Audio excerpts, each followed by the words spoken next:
may I request Honorable Prime Minister of India, Shri Narendra Modi, to give his remarks to the media.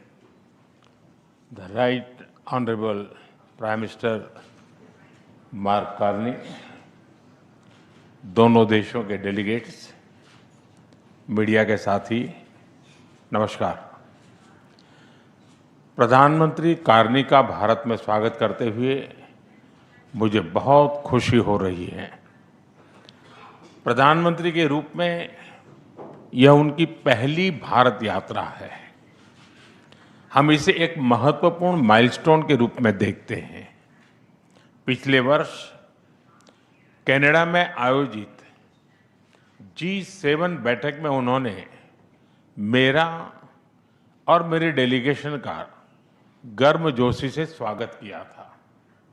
आज उसी आत्मीयता से उनका स्वागत करना मेरे लिए सौभाग्य की बात है। दुनिया में बहुत कम लोग हैं जिनके सीवी में दो देशों की सेंट्रल बैंकिंग लीडरशिप लिखी हो। हमारी पहली बैठक से ही हमारे संबंधों में एक नई ऊर्जा, परस्पर विश्वास और सकारात्मकता आई है।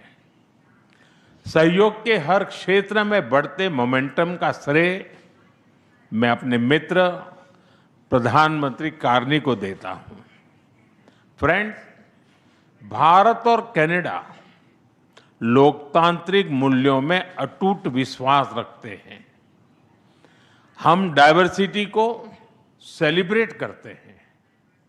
मानवता की भलाई हमारा साझा विजन है। यही विजन हमें हर क्षेत्र में आगे बढ़ने की प्रेरणा देता है। आज हमने इस विजन को नेक्स्ट लेवल पार्टनरशिप में ट्रांसफॉर्म करने पर चर्चा की। हमारा लक्ष्य है कि 2030 तक हमारा व्यापार $50 बिलियन तक पहुंचे। आर्थिक सहयोग का पूरा पोटेंशियल अनलॉक करना यह हमारी प्राथमिकता है। इसलिए हमने कॉम्प्रिहेंसिव इकोनॉमिक पार्टनरशिप एग्रीमेंट को जल्द ही फाइनलाइज करने का निर्णय लिया है। इससे दोनों देशों में निवेश और रोजगार के नए अवसर बनेंगे। कनाडा के पेंशन फंड्स ने भारत में $100 बिलियन का निवेश किया है। यह भारत की ग्रोथ स्टोरी में उनके गहरे विश्वास का प्रतीक है। आज हमें दोनों देशों के बिजनेस लीडर से भी मिलेंगे। उनके सुझाव हमारी आर्थिक साझेदारी का रोड मैप तय करेंगे। फ्रेंड्स, टेक्नोलॉजी और इनोवेशन में हम नेचुरल पार्टनर हैं। With Canada and India innovation partnership, we will turn ideas into global solutions.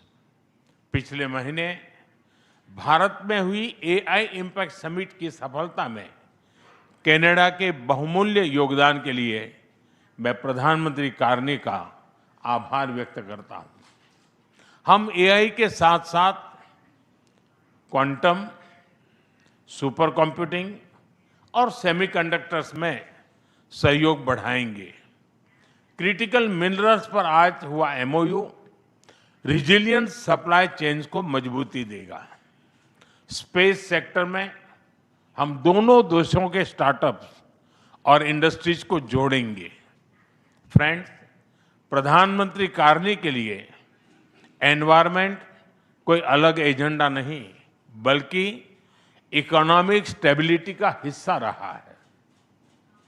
ऊर्जा के क्षेत्र में हम नेक्स्ट जनरेशन पार्टनरशिप बना रहे हैं, जिसमें हाइड्रोकार्बन के साथ साथ रिन्यूएबल एनर्जी, ग्रीन हाइड्रोजन और एनर्जी स्टोरेज पर विशेष बल दिया जाएगा। हमें खुशी है कि कनाडा ने इंटरनेशनल सोलर अलायंस और ग्लोबल बायोफ्यूल अलायंस से जुड़ने का निर्णय लिया है। हमारे साझा प्रयासों को आगे बढ़ाने के लिए हम इस वर्ष India Canada renewable energy and storage summit आयोजित करेंगे। सिविल न्यूक्लियर एनर्जी में हमने लॉन्ग टर्म यूरेनियम सप्लाई की लैंडमार्क डील की है। हम स्मॉल मॉड्यूलर रिएक्टर्स और एडवांस रिएक्टर्स पर भी मिलकर काम करेंगे। कृषि में वैल्यू एडिशन, एग्री टेक्नोलॉजी और खाद्य सुरक्षा हमारी साझा प्राथमिकताएं हैं। इस दिशा में भारत में India Canada pulse protein centre of excellence स्थापित किया जाएगा। फ्रेंड्स, रक्षा और सुरक्षा के क्षेत्र में बढ़ता सहयोग हमारे गहरे आपसी विश्वास और संबंधों की मैच्योरिटी का प्रतीक है। हम defence industries, maritime domain awareness और मिलिट्री एक्सचेंजेज बढ़ाने पर काम करेंगे। इसी उद्देश्य से आज हमने इंडिया कनाडा डिफेंस डायलॉग की स्थापना करने का निर्णय लिया है। Friends, people to people ties हमारे संबंधों की असली ताकत है। आज हमने इन्हें और मजबूत करने के लिए कई महत्वपूर्ण निर्णय लिए हैं। एआई, हेल्थ केयर, एग्रीकल्चर और इनोवेशन में आज कई यूनिवर्सिटीज के बीच नई पार्टनरशिप की घोषणा हो रही है। हम कनाडा की यूनिवर्सिटी द्वारा भारत में कैंपस खोलने पर भी सहमत हुए। इंडिजिनस और ट्राइबल कम्युनिटीज हमारी साझा सांस्कृतिक विरासत का महत्वपूर्ण हिस्सा है। सांस्कृतिक आदान प्रदान बढ़ाने के लिए दोनों पक्षों के बीच आज एमओयू किया गया है। फ्रेंड्स, भारत के लिए कनाडा इंडो पैसिफिक में महत्वपूर्ण साझेदार है। इंडियन ओशन रिम एसोसिएशन में डायलॉग पार्टनर बनने में उनकी रुचि का हम स्वागत करते हैं। इससे हमारे मैरीटाइम सहयोग को नई गहराई मिलेगी। हम सहमत हैं कि टेररिज्म, एक्सट्रीमिज्म और रेडिकलाइजेशन दोनों देशों के लिए ही नहीं, पूरी मानवता के लिए साझा और गंभीर चुनौतियां हैं। इनके विरुद्ध हमारा करीबी सहयोग वैश्विक शांति और स्थिरता के लिए अत्यंत महत्वपूर्ण है। विश्व में चल रहे अनेक तनावों को लेकर भारत की सोच स्पष्ट ही है। हमने सदैव शांति और स्थिरता बनाए रखने का आह्वान किया है, और जब दो लोकतंत्र साथ खड़े होते हैं तो शांति की आवाज और भी सशक्त हो जाती है। पश्चिम एशिया की वर्तमान स्थिति हमारे लिए गहरी चिंता का विषय है। भारत डायलॉग और डिप्लोमेसी के माध्यम से सभी विवादों का समाधान का समर्थन करता है। इस क्षेत्र में मौजूद सभी भारतीय नागरिकों की सुरक्षा के लिए हम सभी देशों के साथ मिलकर काम करते रहेंगे।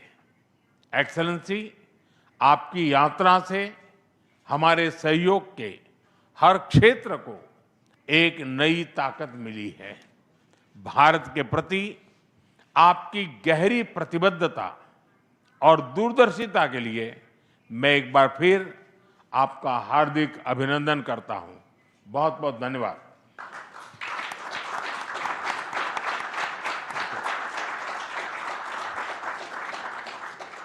Thank you, sir.